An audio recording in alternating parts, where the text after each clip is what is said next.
नमस्कार. जन्माला येणं आणि मृत्यू दोन्ही कसं आपल्या हातात नसतं, ते देवाने स्वतःकडे ठेवले.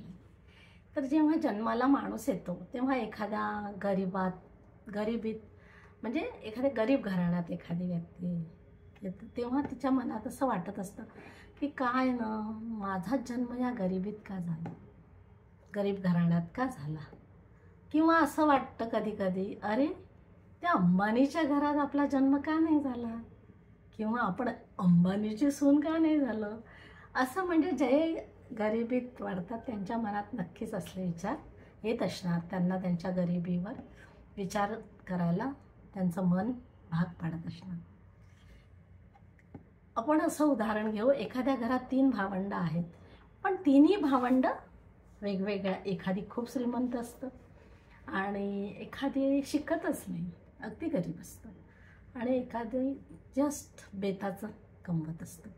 मग एकाच आईवडिलांची 3 मुलं अशी का, असा पण नेहमी प्रश्न असतो.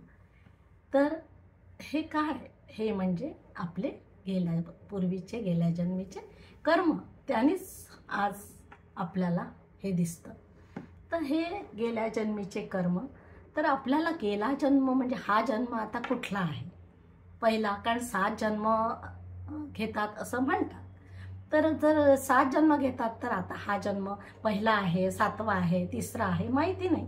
म्हणूनच म्हणतात की प्रत्येक जन्मात माणसाने चांगले कर्म करावे, की जेणेकरून पुढच्या जन्मात आनंद आणि सुख उपभोगेल.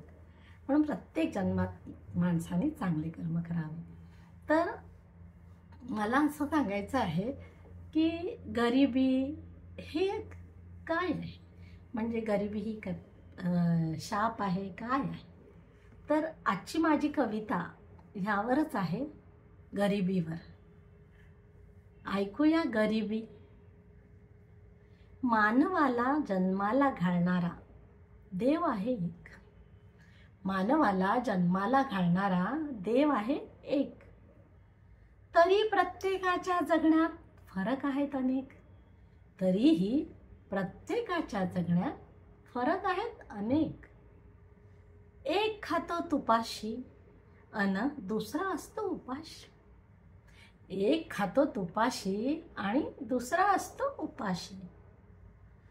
देव लिहित नसतो नशीब, कर्माने माणूस होतो गरीब. देव लिहित नसतो नशीब, कर्माने माणूस होतो गरीब. दोष नसतो नशिबाचा, असतो दोष कर्माचा. दोष नसतो नशिबाचा, असतो दोष कर्माचा. गरिबी असते लाचारी, गरिबी असते लाचारी. ना स्वतःचे अस्तित्व ना समाजात मान. गरिबी असते लाचारी, ना स्वतःचे अस्तित्व ना समाजात मान. तिच्यापासून असतं सगळंच लांब, तिच्यापासून असतं सगळंच लांब. गरिबी नाही शाप, गरिबी नाही शाप. गरिबी असते परिस्थिती.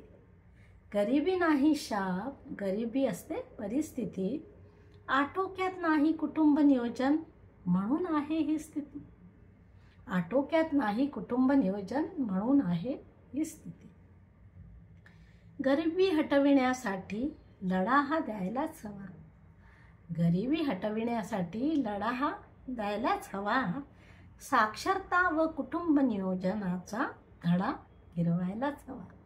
साक्षरता आणि कुटुंब नियोजनाचा धडा गिरवायलाच हवा. कविता आवडल्यास लाईक, शेअर, कमेंट्स करा आणि चॅनलला सबस्क्राईब करा. धन्यवाद.